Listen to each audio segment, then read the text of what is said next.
l'institutionnalisation là, du système a fait en sorte que les gouvernements sont devenus un peu trop forts. De sorte qu'on est beaucoup interventionnistes au Canada. À Ottawa comme à Québec, on intervient beaucoup comme si on voulait le bien commun plus que le peuple en désire. Je me demande si en arrière de ça, comme disait Hubert Guindon, ça ne cache pas un peu le pouvoir qu'on a du plaisir à cultiver.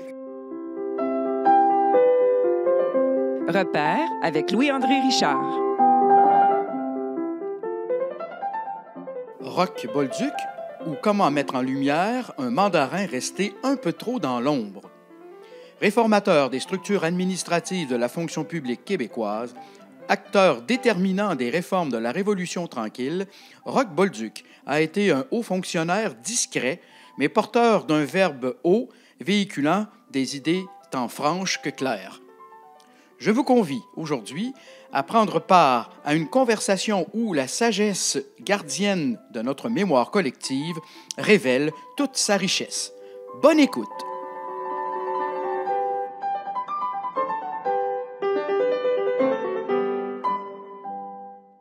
Monsieur Bolduc, merci beaucoup d'accepter de vous prêter à l'exercice de la conversation autour de ce que vous êtes, de ce que vous avez fait et, je dirais, de la contribution importante que vous avez apportée à la vie sociale québécoise. Vous avez agi comme haut fonctionnaire pour le gouvernement du Québec. Vous avez été sénateur au Canada. Vous avez une carrière aussi, en fait, une formation universitaire de haut niveau. Je voudrais, dans un premier temps, vous laisser la chance de vous présenter vous-même. Racontez-nous un peu votre parcours, d'où vous venez et puis comment, au fur et à mesure, s'est construit l'homme que vous êtes aujourd'hui. Bien, je vais vous dire, je suis d'une famille de 9 enfants et j'étais dans le milieu.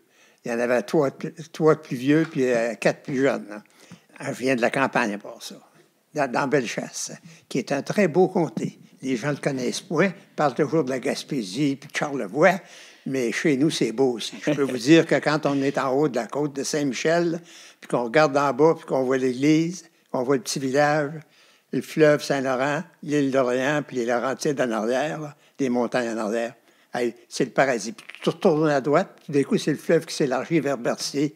C'est le paradis chez nous. Vous parlez à un homme convaincu, puisque, pour la petite histoire, mon grand-oncle a été curé de Saint-Vallier de Bellechasse. Ah, ben, à côté de chez nous. Et, mon père était entrepreneur. On avait un magasin général, mais en plus de ça, c'était un constructeur de pompes. Il en a fait 33. Nous autres, évidemment, on était dans une abondance relative par rapport aux gens chez nous. Donc, j'ai pu aller au collège. C'était important parce que l'école, chez nous, on avait seulement l'école primaire. Et puis après ça, bien, en 1939, j'ai pu partir pour le collège de Sainte-Anne-de-Pocassaire la journée de la guerre, que la guerre s'est déclarée en 1939. Alors, vous êtes parti pour l'école en 1939, oui, donc vous avez un peu plus que 40 ans, si je sais bien compter. Oui, j'ai 95 ans. 95 ans, voilà, donc. Alors, en 1939, donc, je rentre au collège Sainte-Anne jusqu'en 1943. Et puis, j'ai eu le malheur de fumer un peu à cachette. Et puis, ben, dans ce temps-là, c'était pas permis. Alors, mon séparé a dit, on ne peut pas tolérer de telles choses. De sorte que j'ai abouti à Trois-Rivières, au séminaire Saint-Joseph. Puis, j'ai fini mon cours classique en 1948. Et j'ai eu des professeurs merveilleux qui m'ont marqué. Entre autres, l'abbé Patry. C'est vraiment le monsieur qui a façonné mes valeurs. Et puis, mon professeur de philosophie, qui était un homme brillant, Bordelot, l'abbé Bordelot, c'est un PhD de l'Angélique à Rome. Donc, un monsieur il disait toujours que je pense que je suis meilleur que l'abbé Grenier à Québec qui faisait des manuels. Ah oui, les manuels de l'abbé Grenier, c'était un classique pour l'enseignement de la philosophie au Québec à cette époque. C'est ça. Mais il m'a donné le goût en même temps de Maritain, lui. Et Maritain, c'est un monsieur qui m'a influencé beaucoup. Puis j'ai lu beaucoup Maritain, puis ça m'a impressionné. En tout cas, j'ai aimé la philosophie. Beaucoup, beaucoup, beaucoup. Et après ça, ben, j'ai abouti. Là, j'étais embêté un peu au collège. Qu'est-ce que je fais? Puis mon père était décédé, donc... puis ma mère, ben, elle était au magasin parce qu'elle s'occupait des enfants. Elle avait le temps de... Alors, c'est le curé de la paroisse un peu qui dirigeait, mais tu sais, de loin, hein? Alors, finalement, l'abbé Patry me dit, va donc voir un psychologue à Montréal. Il y a un jésuite, là, le père Sanson qui est brillant. Alors, je l'ai rencontré, puis il m'a fait passer un test d'orientation. Voilà. C'est ça. Puis finalement, ils m'ont dit, vous seriez bien, vous, dans les affaires. Puis moi, je n'étais pas porté par ça. J'aimais la philosophie. Sauf que finalement, j'ai abouti à la faculté de droit de Laval. En 48, j'avais 20 ans, 19 ans. Je suis rentré à la faculté de droit. Et puis, j'ai fait mon droit à Québec.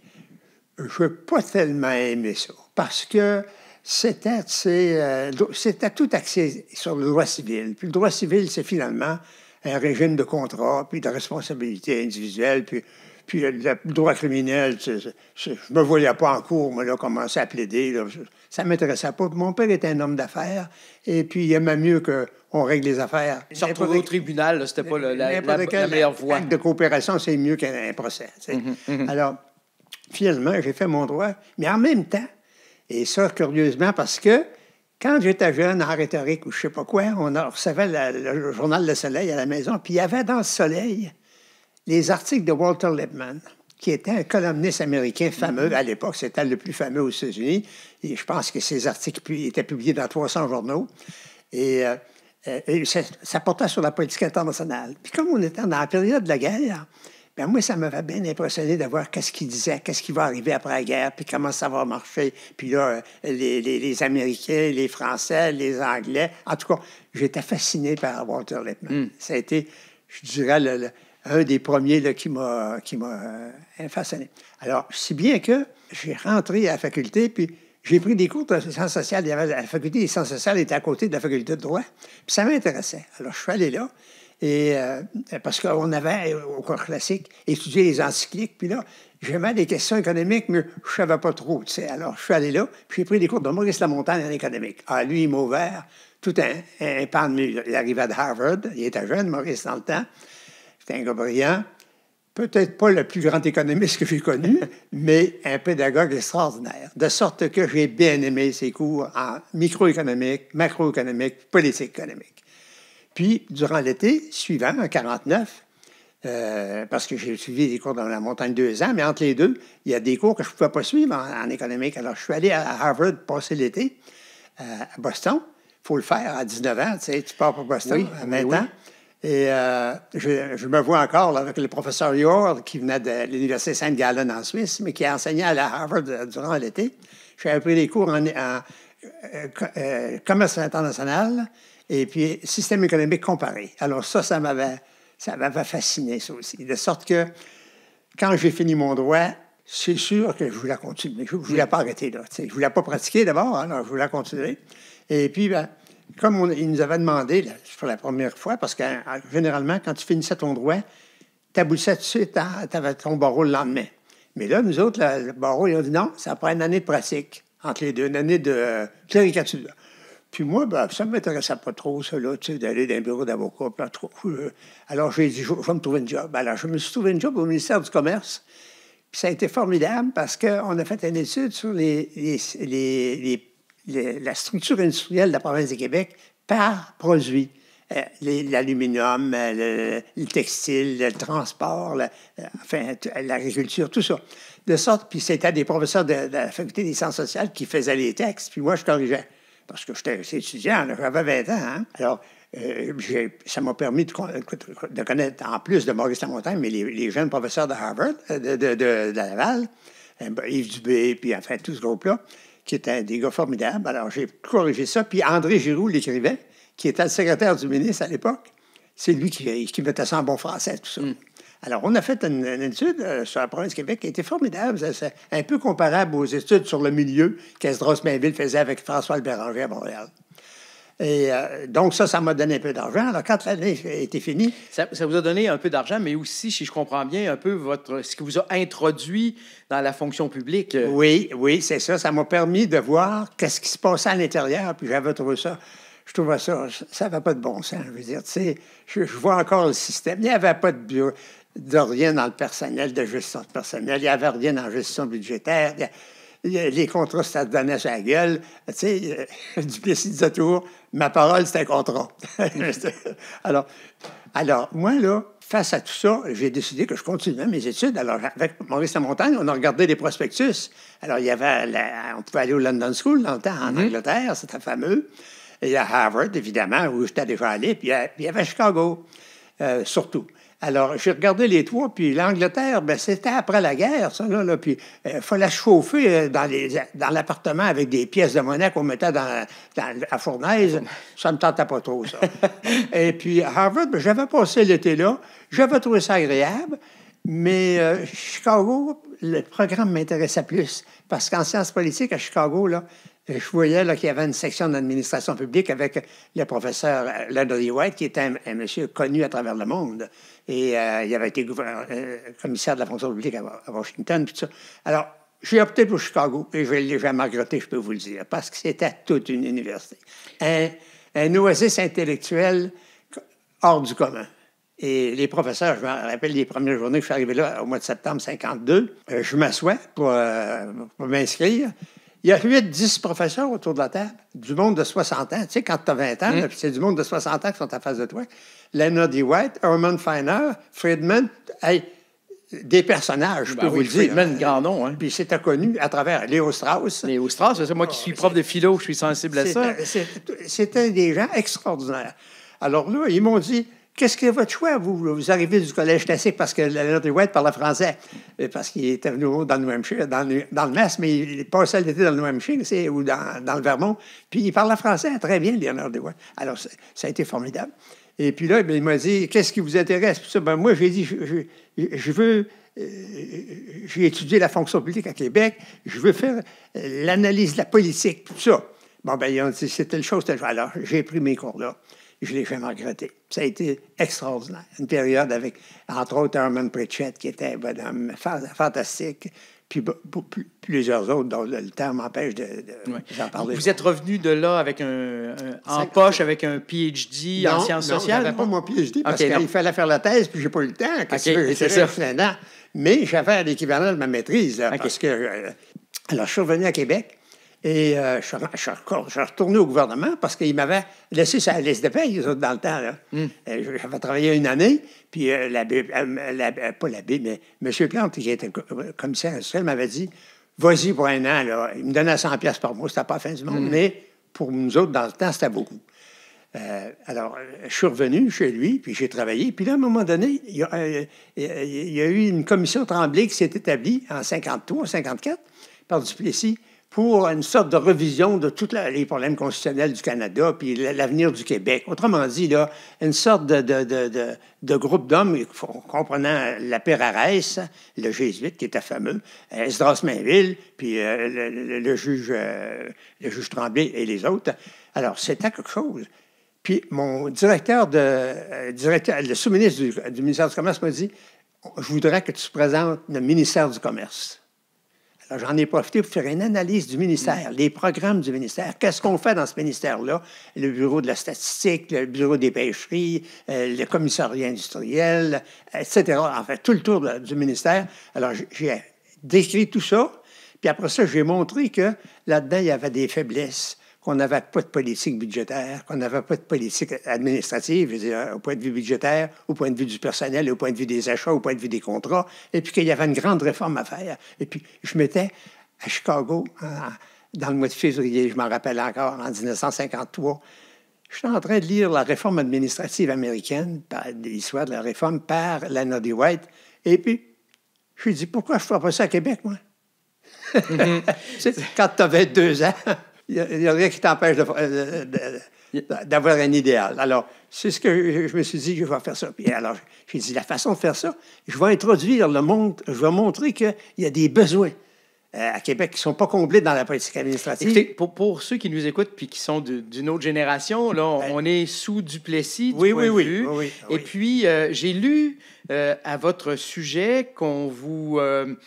qu'on disait de vous que vous étiez un des pères de la haute fonction publique québécoise. Est-ce que je comprends à travers ce que vous me dites qu'avec ces idées de réforme ou ce que vous étiez sur le point de suggérer, on a raison de dire ça de vous? Bien, je ne sais pas si on a raison, mais ce que je peux vous dire, c'est ce que j'ai fait, moi, puis on verra après qu'est-ce que ça a donné.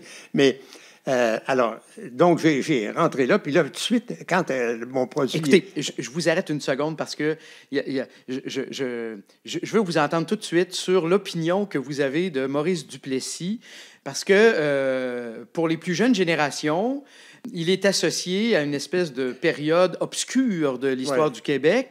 Alors, je veux savoir, vous qui l'avez bien connu, qui avez servi sous sa gouverne, qu'est-ce que vous en pensez? Qu'est-ce que vous auriez à dire pour parler de cet homme qui nous a donné le drapeau? Hein? C'est l'autre chose que les gens savent. C'était un politicien de la tradition, de la vieille tradition québécoise du 20e siècle, du début du 20e siècle, comme M. Gouin, comme Taschereau, puis comme Duplessis. Ils ont été chacun 15 ans. Alors, et puis lui, ben moi, à cette époque-là, là, il était député de Trois-Rivières.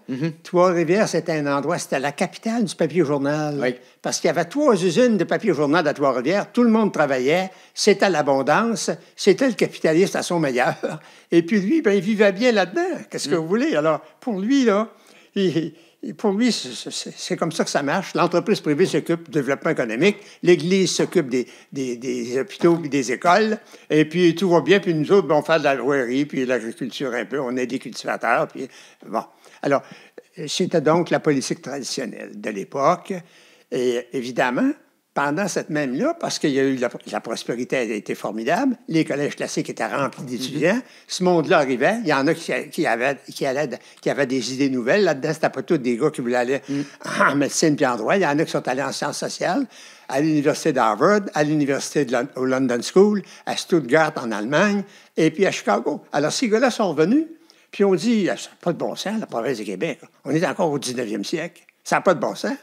Alors, ils ont appelé ça la Grande Noirceur, la période de Duplessis. Moi, j'ai vu que ça de l'intérieur. C'est sûr que si vous me parlez de la politique administrative, il n'y en avait pas. Alors, c'était la discrétion. Et puis, comme disait Duplessis, ma parole, c'est le contrat. Mon contrat, là, c'est la parole. Alors, c'est sûr que ça avait besoin de réforme par rapport à... Parce qu'Ottawa avait déjà commencé sa réforme administrative à partir des années 40 avec King, qui était le premier ministre, mais qui avait été ancien sous-ministre. Ce que les gens oublient, c'est que Mackenzie King a été d'abord sous-ministre longtemps avant d'être premier ministre. Il a été sous Laurier pendant des années comme sous-ministre, puis quand il a pris la place de Laurier en 1920, bien là, il a voulu moderniser, surtout à partir des années 30 et 40, si bien que ce qu'on appelle aujourd'hui le welfare state a débuté à Ottawa immédiatement, même pendant la guerre, en fait, et jusqu'aux années 60. Alors, nous autres, à Québec, il y avait du monde qui était impatient, ceux qui étaient à l'école, puis qui n'avaient pas trop de job, puis qui trouvaient ça dur. Il n'y avait pas seulement les gens du devoir, mais il y avait les gens de la CSN, il y avait les professeurs d'université, et tout ce monde-là, là, c'est eux autres, puis le devoir, tout ce monde-là, là, c'est eux autres qui appelaient ça la Grande Noirceur. Mais dans le fond, quand on y pense comme il faut, là, c'est à la nouvelle génération. C'est ça, c'est une période de transition. C'est à la nouvelle génération qui prendra le pouvoir en 1960 avec M. Lessard. C'est ça. Alors, c'était pas le général Lavoie, c'était René Lévesque, c'est toute cette génération-là. Et puis, appuyé évidemment par des gars comme Rocher, puis Arthur Tremblay, puis tout ce que vous voudrez. De sorte que ils ont un peu... il y avait de l'impatience. Comme disait Gérard Pelletier, c'était des années d'impatience. Ben oui. De sorte que moi, je suis arrivé, j'avais déjà vécu sur Duplessis, puis là, j'ai vu le changement en 1760. Au début, c'était un pêle-mêle épouvantable. En 60, il ne faut pas se faire d'illusions là-dessus. Mais au bout d'un certain nombre de temps, au bout de quelques années, là, on a été capable de faire des gestes. Et moi, j'avais déjà fait, en passant, là, je ne veux pas me donner plus de mérite qu'il faut, mais Paul Sauvé, qui avait remplacé Duplessis, ça, c'était un autre style complètement. C'était un homme de 50 ans par rapport au Duplessis qui avait 70 ans. Alors, lui, il a dit, hey, la classification des fonctionnaires, là, ça date de 1925, ça n'a aucun bon sens. Qu'est-ce que vous attendez pour refaire ça? Il avait dit ça à M. Laforce. M. Laforce, il dit, j'aimerais ça d'avoir une nouvelle classification au mois de novembre, à la fin de novembre, au commencement de novembre. Puis on était au début de septembre. Alors, je peux même vous dire, avec mon équipe, moi, je suis le directeur de la classification à ce moment-là, à la commission de service civil. On a travaillé 18 heures par jour, 7 jours par semaine. On est à 4, on a fait la job. Puis j'ai été y présenter ça le soir, le 30 octobre. Il a regardé ça, il n'a rien changé, sauf qu'il m'a demandé de donner 200 pièces de plus. C'est un gars qu'il connaissait. Il dit, ça sera ma contribution. Et on a fait la première classification générale de la fonction publique en 1959, à octobre 59. Un arrêté en conseil d'une page, puis 1200 pages de papier pour expliquer le classement des gens là-dedans. Et je suis bien fier de ça. C'est une des choses, je pense, là, qui m'a motivé à continuer la réforme. Je me suis dit, là, si on est capable de faire ça, on est capable de faire le reste. Alors, comment est-ce qu'on recrute le monde à l'avenir? Est-ce qu'on recrute ça sur la gueule? Ou non, c'est le régime de mérite avec des concours, des jurys, les meilleurs ont les jobs, puis that's it. Alors, c'est ça qu'on a fait. Alors, on a fait la sélection comme ça. On a fait, à partir de la classification, on a refait la classification pour l'améliorer, particulièrement pour les professionnels, pour établir une carrière. Donc, au lieu d'axer ça sur la fonction, on a axé ça sur la profession et la possibilité de carrière. Et je pense que ça a été une bonne affaire. Et puis après ça, on a introduit le régime de formation. Ça a pris quelques années, mais finalement, avec les réformes dans l'éducation, on a, Pierre Martin puis les autres, Arthur, puis tout ça, ont créé l'Université du Québec. Et on a créé à l'intérieur de ça l'École nationale d'administration. On est en 1960, là. Un peu plus. Un peu plus, parce que l'Université du Québec, 68-69. Oui, mais la période dont je vous parle, moi, là, c'est surtout, ça a brassé pas mal parce qu'il y a eu la syndicalisation aussi, il faut pas oublier ça. Oui.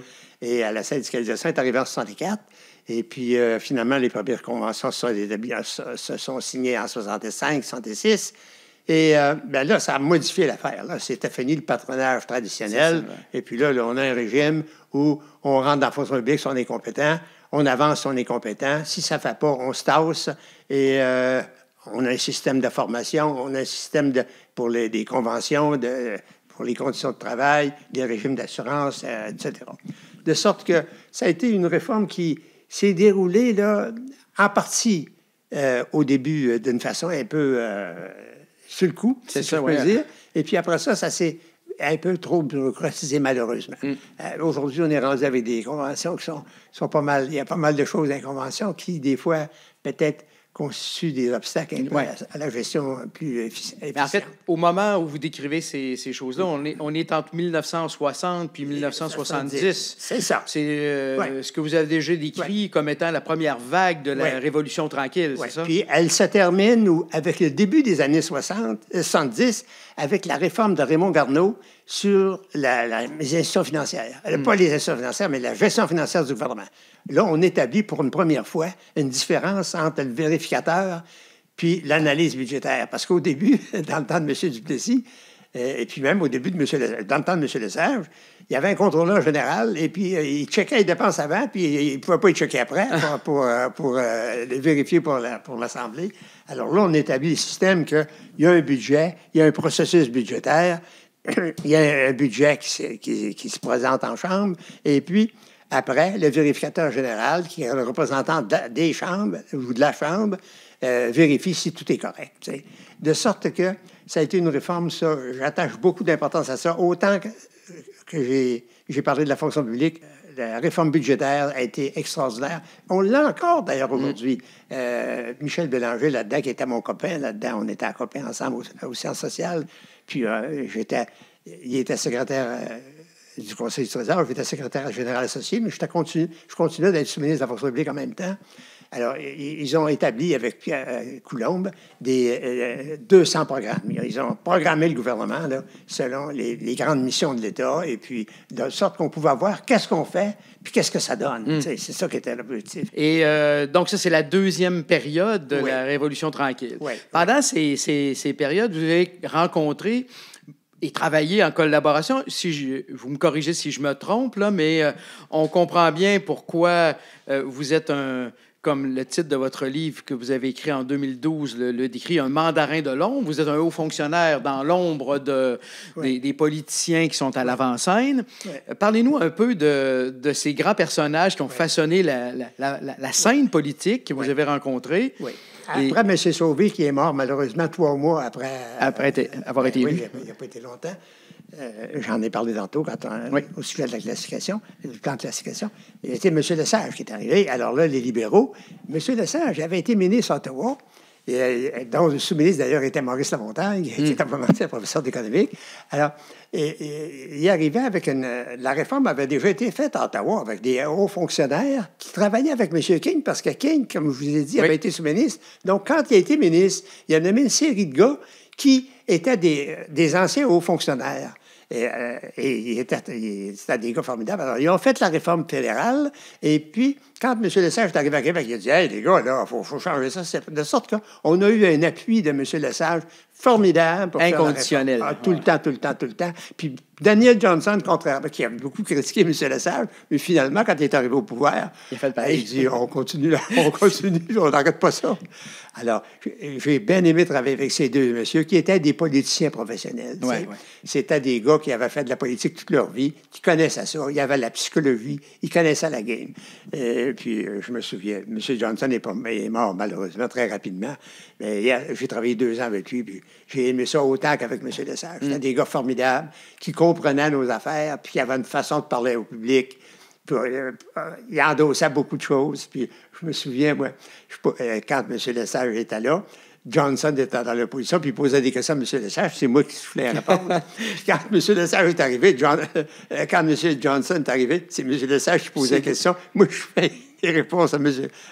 Alors, c'était une période extraordinaire. Oui, et ce que vous venez de dire là, m'amène à vous faire parler de cette fonction du haut fonctionnaire, du mandarin de l'ombre. Oui. On dit parfois que le pouvoir, il est dans les mains des gens qui sont en arrière. Là, vous avez votre anecdote, je souffle les réponses, mais en même temps, il y a quelque chose de vrai, non? Vous restez alors que les gens se succèdent, là. C'est vrai, ça, non? Mais il y avait une sorte d'éthique là-dedans là, qui n'était pas écrite, mais c'était ceci.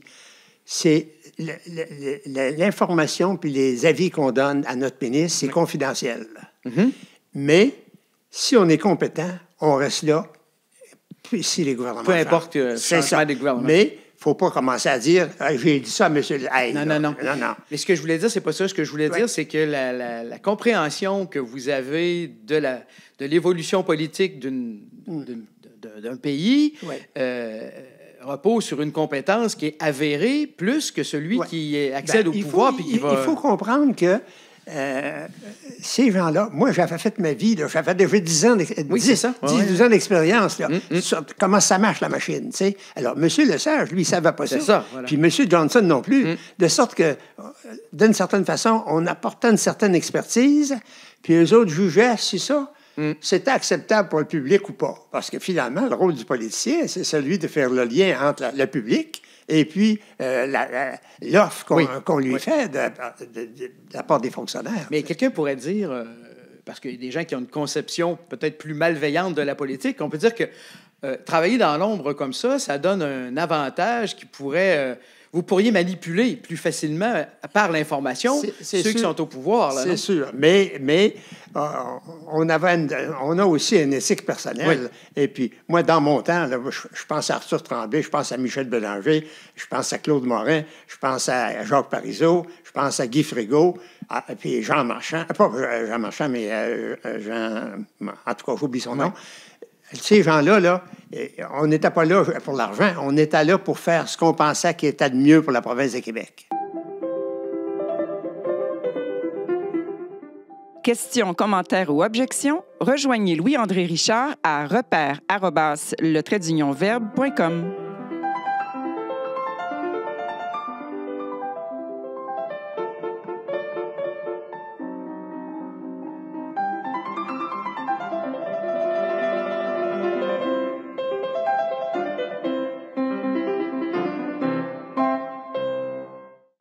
Quand j'ai lu, moi, votre livre, le mandarin de l'ombre, c'est ce qui m'a touché, je dirais, c'est de voir ce que vous dites, c'est-à-dire que, alors que souvent, les gens vont être cyniques à l'égard des politiciens, tant ceux qui sont à l'avant-scène que ceux qui sont derrière, finalement, ce que j'entends de vous, c'est que non, il y a de bonnes intentions, on veut faire le mieux possible. Est-ce que, quand vous regardez ça en rapport avec la politique actuelle, avez-vous le même jugement ou vous pensez que ça a changé? Je présume que c'est la même chose. Moi, vous savez, j'avais étudié beaucoup les fonctions publiques parce qu'à à Chicago, avec le Lord White. J'étudiais non seulement la réforme administrative américaine, mais on avait d'abord parti de la réforme anglaise, de sorte que moi, j'ai été bien influencé par l'éthique britannique, l'éthique des hauts fonctionnaires en Angleterre. Ça, là, pour moi, c'était sacré, et c'est ça qu'on a essayé d'implanter ici, comme c'était déjà implanté à Ottawa, puis à Washington aussi, à l'époque. Sauf qu'à Washington, le haut niveau des fonctionnaires change avec les partis. Comprenez-vous? Oui. Il y a 400-500 personnes à Washington qui changent quand le gouvernement change. Nous autres, ici, ça ne se passe pas comme ça. Ça se passe comme en Angleterre. De sorte que, souvent, je me suis dit, parce qu'aujourd'hui, je vois ça avec un autre œil. Oui, c'est ça, oui.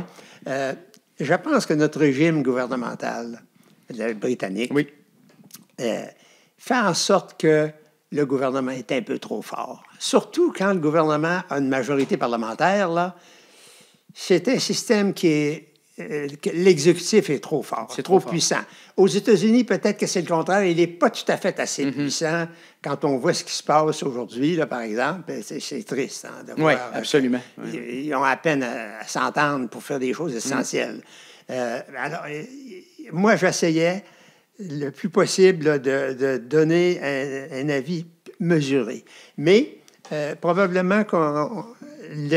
L'institutionnalisation du système a fait en sorte que les gouvernements sont devenus un peu trop forts. De sorte qu'on est beaucoup interventionnistes au Canada. À Ottawa, comme à Québec, on intervient beaucoup, comme si on voulait le bien commun plus que le peuple en désire. Je me demande si en arrière de ça, comme disait Hubert Guindon, ça ne cache pas un peu le pouvoir qu'on a du plaisir à cultiver. Oui, c'est bien dit. C'est sûr, moi, que quand je suis arrivé au Sénat, j'ai toujours dit, j'étais évidemment dans le temps de M. Mulroney, donc on avait le pouvoir des deux côtés. On l'avait en chambre au Sénat, puis il l'avait en chambre.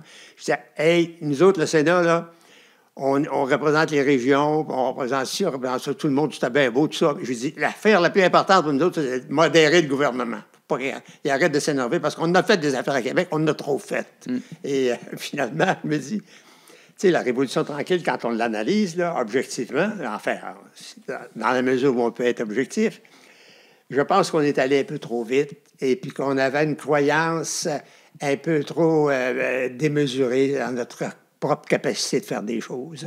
Parce que entre les objectifs puis les scores, il y a toujours une différence. Les scores ne sont pas nécessairement... D'ailleurs, on le voit, c'est pour ça que souvent, les budgets sont déficitaires parce qu'on dépense trop.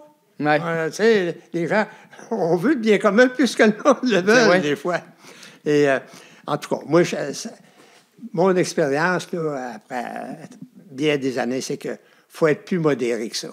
Maintenant, peut-être il y a des gens qui vont dire que je suis trop conservateur. Peut-être que c'est ça. Mais oui, mais quelle serait, là, si vous aviez la possibilité d'exercer le pouvoir, là, avec toute votre expérience et votre recul, ça ressemblerait à quoi? Des réformes qui vont permettre de rétablir ce déséquilibre? Bien, moi, je pense toujours que le Sénat, au fédéral, que le Sénat devrait être élu, mais pas élu par la population comme les députés, mais par... Les autorités régionales et locales. Les maires, par exemple, d'un comté, ça irait avec des maires de 3 autres comtés. Puis là, il pourrait élire un représentant pour cette région-là. Et puis ça, ce gars-là, il serait payé pour faire en sorte de regarder ça d'une perspective un peu plus large que son propre village. De sorte que... Et puis, à Québec, c'est pareil. Moi, j'aimerais ça qu'il y ait une deuxième chambre à Québec qui modérera le gouvernement.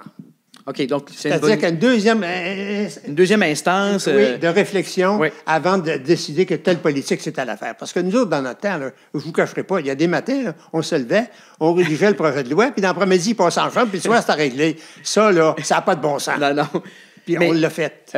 Vous qui avez vécu l'expérience sénatoriale de l'intérieur, vous évaluez à quel point l'influence réelle, est-ce qu'on vous écoutait? Oui.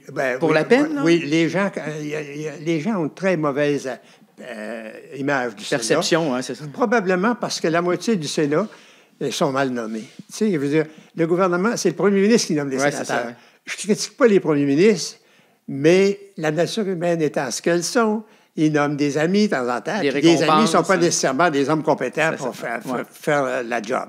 Moi, j'ai vu ça dans le temps que j'étais là. On était à 100 sénateurs. Je dirais qu'il y en avait 35 là-dedans qui étaient des gens de calibre qui méritaient d'être là. Les autres, là, tu sais, c'est pas sûr du tout qu'ils devaient être là. Mais par contre, il y en a qui étaient formidables. Je pense à un gars comme McEachen, par exemple, l'ancien sénateur libéral. Je pense à Jon Stewart. Je pense à Hicks, des gars comme ça, là. Everett. Ça, c'était des gens là, de calibre formidable qui avaient une perspective générale pour le Canada, puis ils regardaient où on allait, puis c'était des gars formidables. Ça, vraiment, là, mais il y en a d'autres à côté de ça, là, qui étaient là pour leur paye, puis qui venaient rien un peu, une fois de temps en temps, puis ça, je trouve ça dommage. Alors, je suis pour une deuxième chambre, mais il faudrait qu'elle ait du bon sens. Oui, c'est ça, qu'on nomme les gens en fonction de leur capacité à rendre puis le son service. rôle principal, c'est d'avoir une seconde réflexion sur les propositions gouvernementales. Et ça, je pense qu'à ce moment-là, on aura des lois qui seraient un peu plus mesurées selon les besoins. Parce que, vous savez, la politique, c'est des groupes de pression qui poussent. C'est ça. Oui. Comme là, de ce temps-ci, les professeurs sont en grève. Oui. Et ils veulent plus d'argent, probablement, puis ils ont probablement raison en partie, j'imagine. Et les employés d'hôpitaux, c'est la même chose. Les gens de l'hydro, à leur tour, quand ils vont passer, ça va être ça aussi. Puis les gens de la police, puis tout ça. Mais il faut mesurer parce que l'argent public, finalement, le budget, là, c'est l'argent du monde, ça. Puis il s'agit de savoir qui c'est qui devrait en avoir là-dedans, puis combien, puis... Tu sais, c'est pas si facile que ça, hein? Il faut y penser deux fois. Je saisis la balle au bon, puisque j'aimerais vous entendre sur justement les perspectives économiques. Vous avez 95 ans, c'est un âge vénérable. Oui. Vous avez été cet acteur important et en sciences sociales, mais aussi, j'ai compris, en économie. Oui, beaucoup. Vous êtes grand-papa, là, forcément, aussi, avec votre âge. C'est quoi votre point de vue par rapport à l'économie en général? Puis, moi, je pense que il y a deux éléments. D'un côté, il y a les éléments qui sont fantastiques. Par exemple, moi, là, je suis sorti du gouvernement en 82 à Québec. Je suis sorti du fédéral en 2003. Et l'évolution de la technologie, là, c'est furibond. Hein? Ça n'a pas de bon sens, comme ça va vite.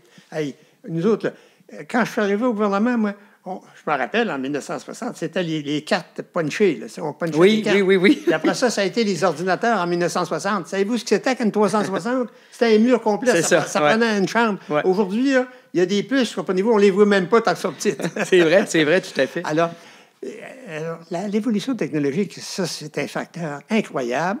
Est-ce que ça s'adapte? Par exemple, là, l'intelligence artificielle, c'était peur, hein? Quand on y pense comme il faut, qu'est-ce qui va se produire, on ne sait pas. Et peut-être que ça va manger des jobs, je ne le sais pas, mais je trouve ça... c'est peur, hein?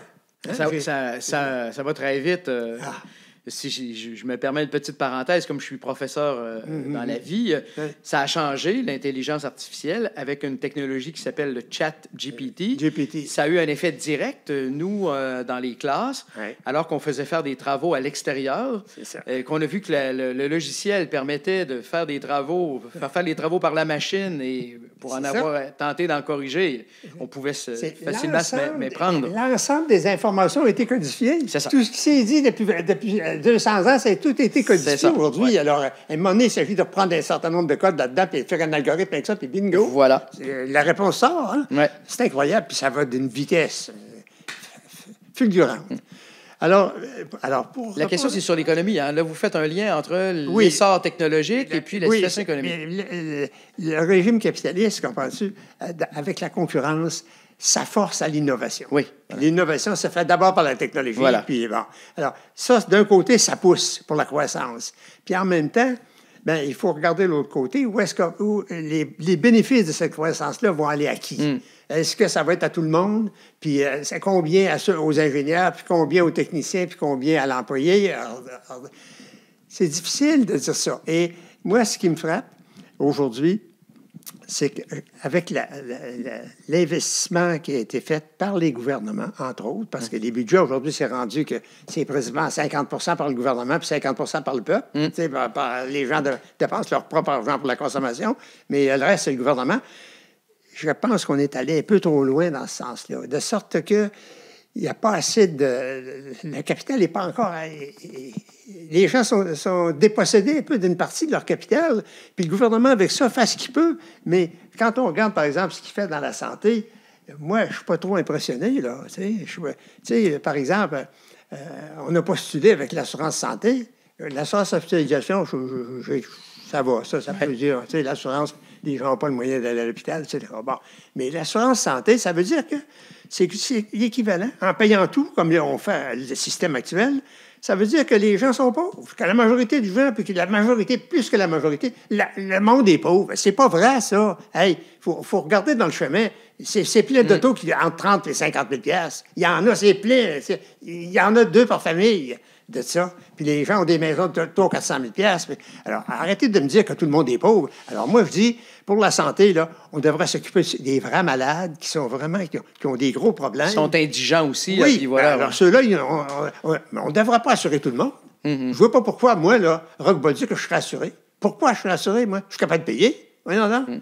Alors, tu sais, puis il y a beaucoup de monde qui serait capable de payer. En fait, là, il y a 8 à 10 du monde qui sont pas capable de payer. Les autres, là, ils seraient capables de payer pour leur remettre. Parce que, tu sais, entre 15 ans et 65 ans, on n'est pas malade. On est beaucoup, rarement malade. On va à l'hôpital peut-être une fois. Alors, c'est pas grand-chose. Ça impliquerait donc une réforme du régime qui fait en Moi, sorte je que trouve c'est que pas universel comme celui-là, mais voilà. On s'occupe des jeunes puis des vieux. C'est ça. Puis des personnes qui ont des conditions... Ceux dans leur compte, qui travaillent, bien, au lieu de dépenser leur argent dans les saloons puis n'importe où... Là, ben, saloon, ça n'existe plus, les saloons, quand même. Non, mais... ça n'existe pas. Dans mon temps, il y en avait. Oui, je comprends. Il faut dire que la bière coûtait pas cher. Non, c'est ça. Non, mais c'est intéressant. Donc, alors, en parlant de ça ou en suggérant ce type de réforme, vous parlez aussi de l'attitude du citoyen là, par rapport au rapport à l'argent. C'est parce que, tu sais, on a voulu simplifier en disant on va donner un système où tout le monde... On va payer pour tout le monde. Je trouve que c'est le système britannique, ça, du Labour Party à la fin de la guerre. Ça n'avait aucun bon sens de faire ça à Québec en 1960. On aurait dû savoir qu'entre 1945, quand ça a été fait, et 1965, l'évolution économique puis de l'analyse économique nous aurait démontré qu'on n'a pas besoin de faire ça. Je ne dis pas que ça ne veut pas dire que je suis contre l'assurance santé. Non, je pense qu'on comprend pour, bien. mais pas pour tout le monde. C'est ça. Il faut nuancer. Oui, exactement. Vous parlez d'analyse économique, c'est quelque chose qui manque, ça, non? Oui. Bien, ça a pris bien du temps à comprendre que l'analyse économique, ça ne porte pas que sur la dimension du marché, de l'offre et de la demande dans le marché. Ouais. Il y a aussi l'analyse économique de la bureaucratie, l'analyse économique de la santé, l'analyse économique du transport, l'analyse économique de la bureaucratie, une quantité de la politique. On peut faire une analyse économique de la politique. On saurait, par exemple, qu'avec la logique de l'action collective, c'est que la majorité du monde ne s'intéresse à rien, sauf un petit nombre qui s'intéresse beaucoup puis qui ramasse le paquet. C'est ça. Ouais. C'est ça, la politique. Mais si on fait une analyse, comme celle-là puis qu'on arrive à cette conclusion-là... Oui, bien, ça nous rend plus prudents sur le rôle de l'État. Oui, mais ça rend qui plus prudent? À qui ça... C'est aux politiciens en place? Le gars qui connaît la logique de l'action collective, lui, il devient un peu prudent. Mais le voisin, lui, il ne sait pas. Il n'est pas prudent. C'est ça, c'est ça le problème. Tu sais, le transfert des connaissances, ça se fait pas. Ça se fait pas si facilement. Ouais. Je voulais aussi... Parce que les gens ne savent pas, bien des gens ne vous connaissent pas, mais quand on vous connaît, on sait l'importance que la culture a joué dans votre parcours, culture générale, la littérature en particulier. Comment vous percevez le monde de l'éducation à l'heure actuelle? Bien, moi, je dis que c'est sûr que dans notre temps, nous autres, moi, je peux analyser le collège classique parce que je l'ai vécu. Vous y étiez. Je trouvais ça formidable, mais il faut bien admettre que c'était incomplet.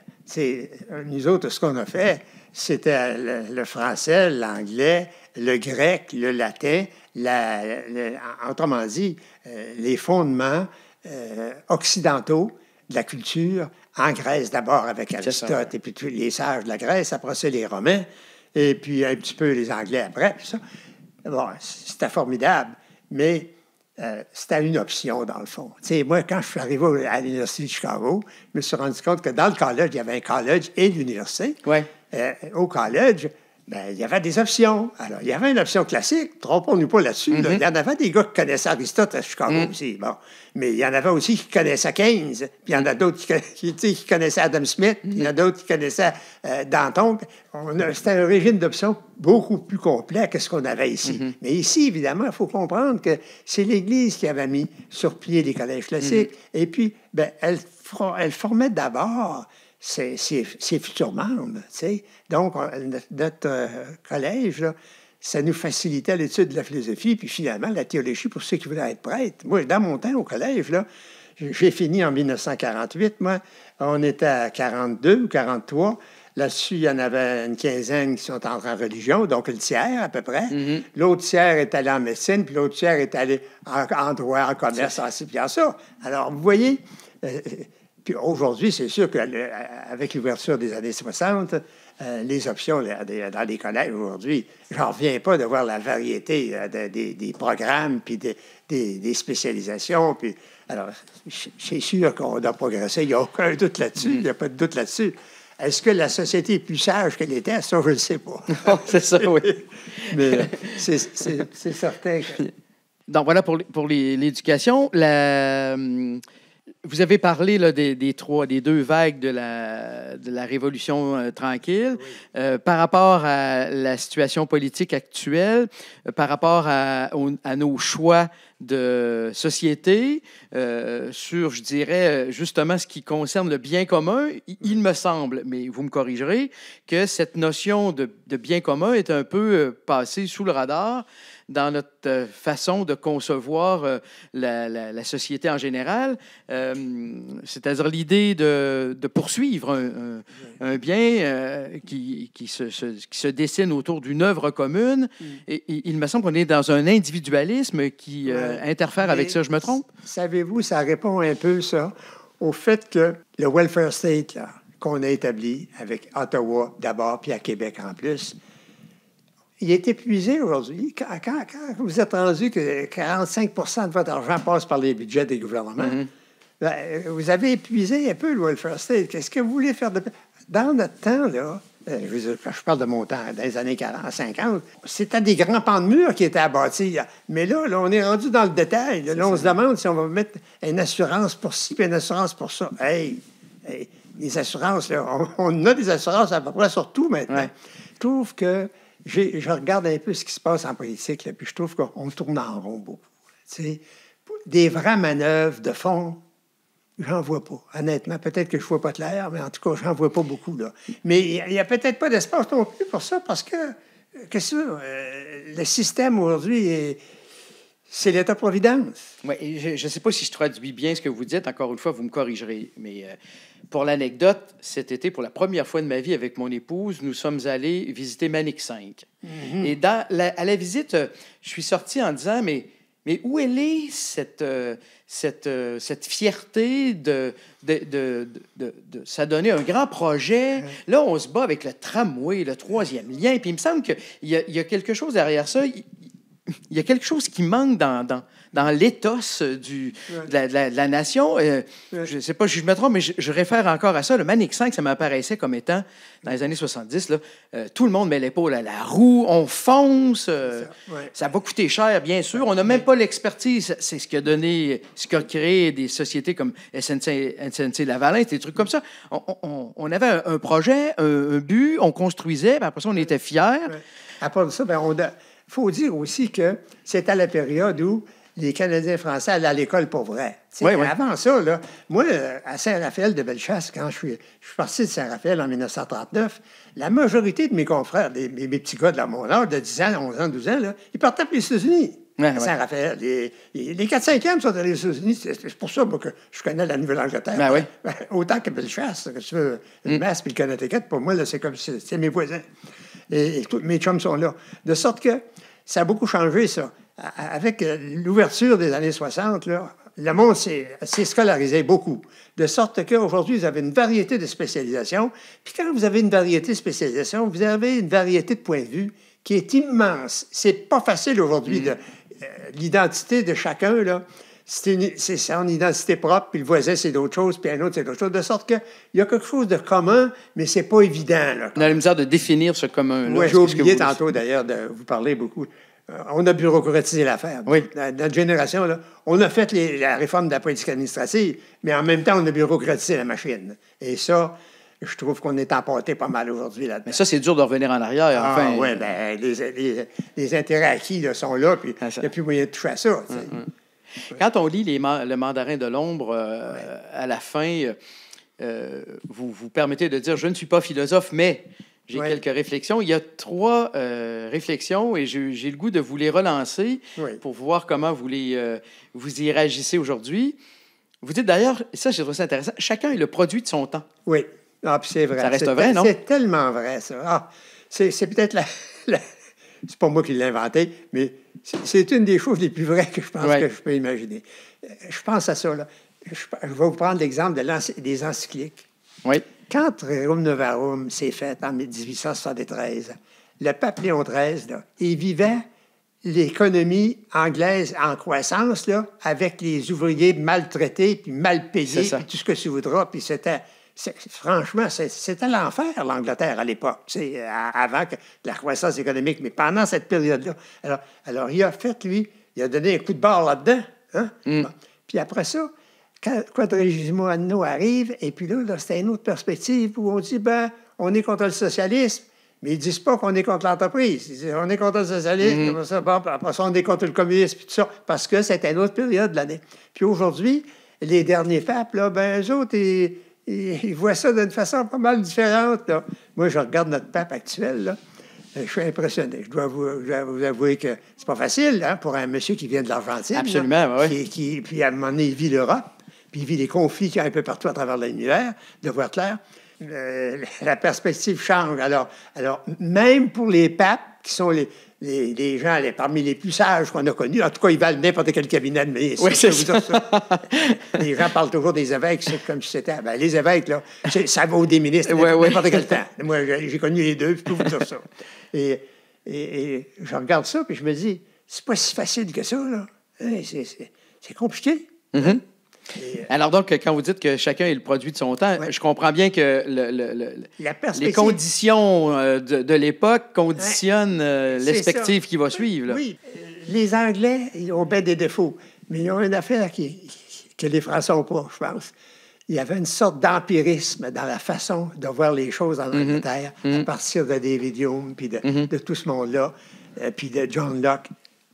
On va regarder comment ça marche, puis après ça, on dira. Les Français, on fait une norme d'abord, puis après ça, il faut qu'elle s'applique. Tu sais, ça n'a pas de bon sens. Ouais. C'est pour ça que les Français, ils ont fait la Révolution. Ils parlaient d'égalité puis de fraternité, puis en même temps, ils tuaient le monde. Oui, ils sont restés assez aristocratiques. Mais moi, je pense que la vérité doit quand même être dans un milieu entre ces deux extrêmes. Parce que quand on part seulement de l'expérience, des fois, ça nous amène à certains cul-de-sac quand même. Ça vole pas haut, des fois. Deuxième réflexion que vous suggériez, il faudrait refuser la surspécialisation. Vous vous souvenez d'avoir dit ça? Oui. Quand on avait des débats entre fonctionnaires, puis après ça, avec les ministres, puis après ça, au Conseil des ministres, on entendait toutes sortes de points de vue, de variétés incroyables de points de vue sur les mêmes objectifs, des fois, tu sais, mais avec une variété. Alors, je me suis dit, il faut mettre de l'eau dans son vin un peu, là, pour que ça ait du bon sens. Puis c'était la force des politiciens. Moi, ce qui me frappait, là, je les écoutais, là, puis il y en a là-dedans, il y avait plus de sagesse. Un gars comme Daniel Johnson, là, il était hésitant. Dieu sait qu'il était hésitant avant de prendre une bonne décision, mais il y avait un gros jugement. Il était circonspect. Oui, il était, pas le seul, d'ailleurs. Bourassa était comme ça aussi. Bourassa, comme les gens ont pensé qu'il tournait d'un bord, puis le lendemain, il tournait de l'autre. Ça dépendait souvent. C'est vrai qu'il était empirique. Mais en même temps, il y avait une sorte de prudence qui a fait qu'il a été 15 ans au gouvernement. Il n'y a pas beaucoup de monde qui a été 15 ans au gouvernement, à part de lui. Il n'y en a pas eu d'autres comme question de tête. Mais quand vous donnez ça comme exemple, je comprends que vous me présentez des figures d'hommes politiques qui n'étaient pas surspécialisés, là, qui avaient une vision plus globale des choses. Plus généraliste. Puis évidemment, dans le temps, à la mode de la politique, c'était les avocats. Oui. Mais les avocats, par définition, ils avaient fait leur cours classique, puis ils avaient fait leur cours de droit, de sorte que d'un côté, il y avait une certaine façon de raisonner, puis d'autre côté, il y avait des normes.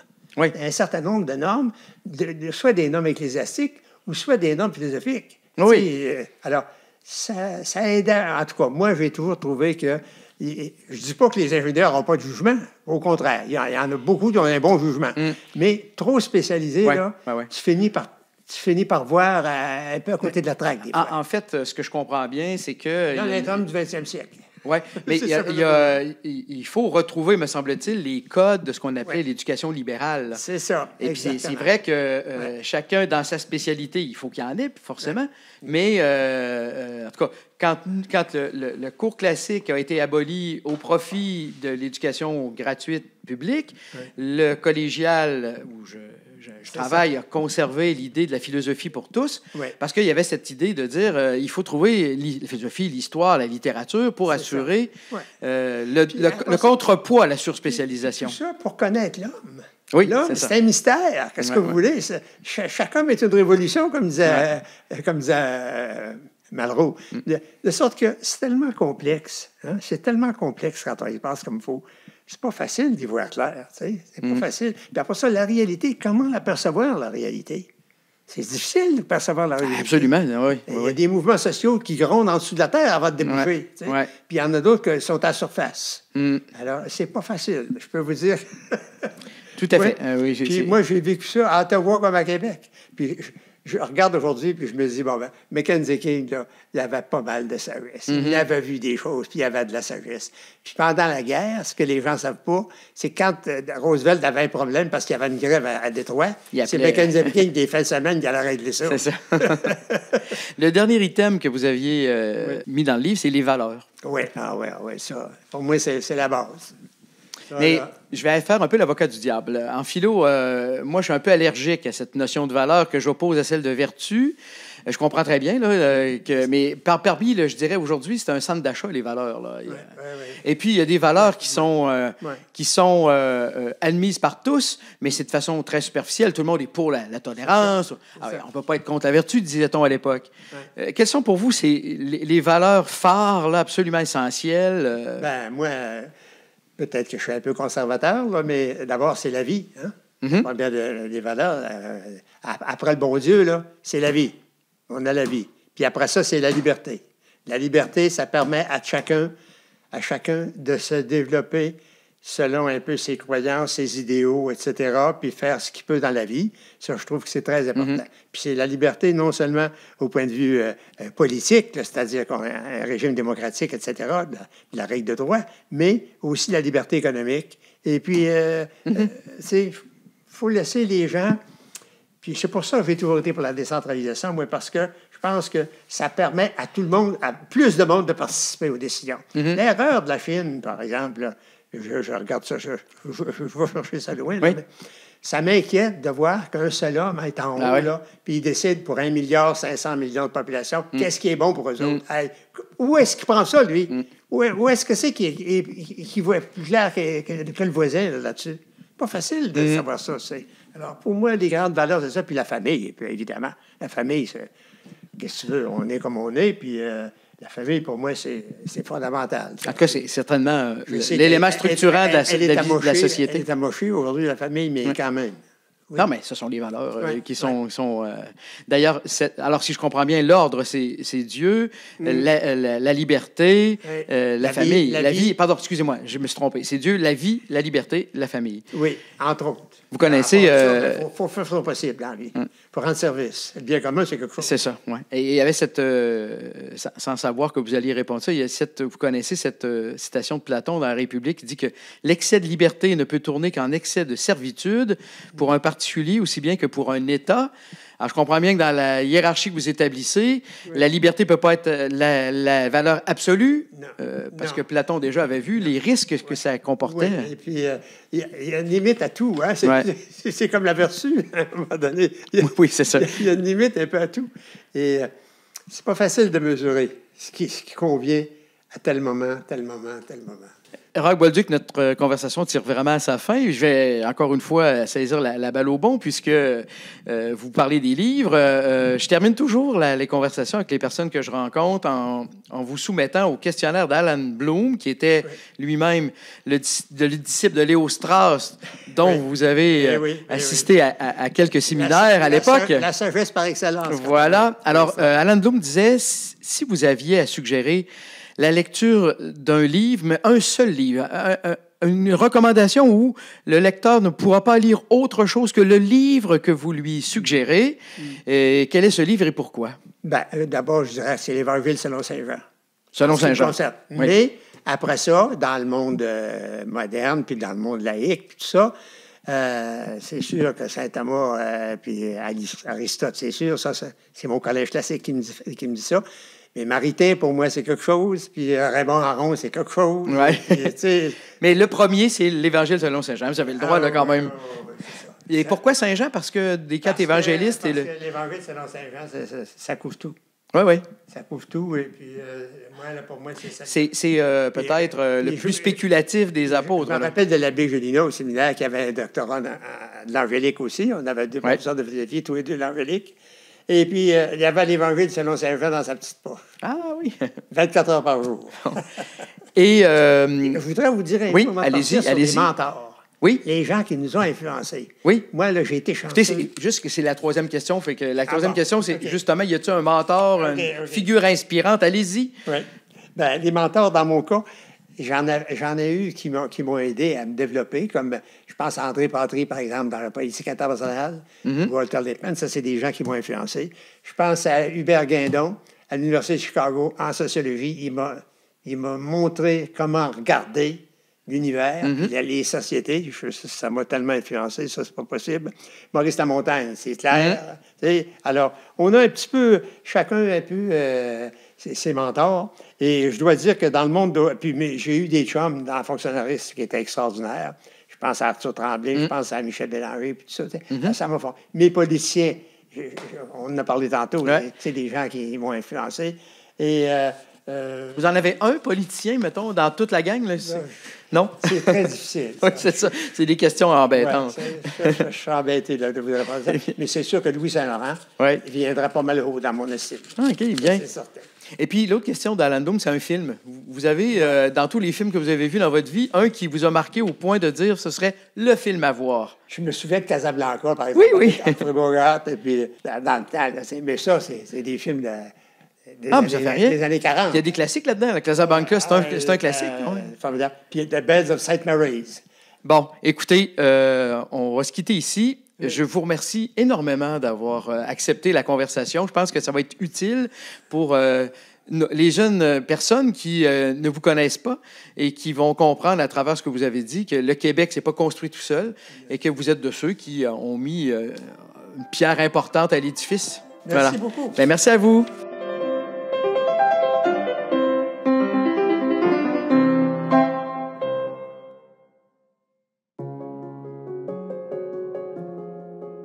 Repère est produit par l'équipe du Verbe Média. 100% indépendant et gratuit, le Verbe a pour mission de conjuguer foi et culture contemporaine. Visitez leverbe.com pour découvrir toutes nos productions et faire un don.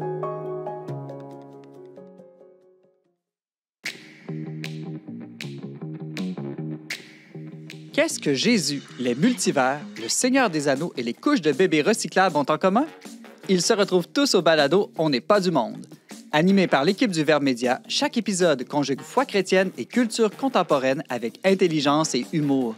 Abonnez-vous dès maintenant au balado et suivez-nous sur YouTube.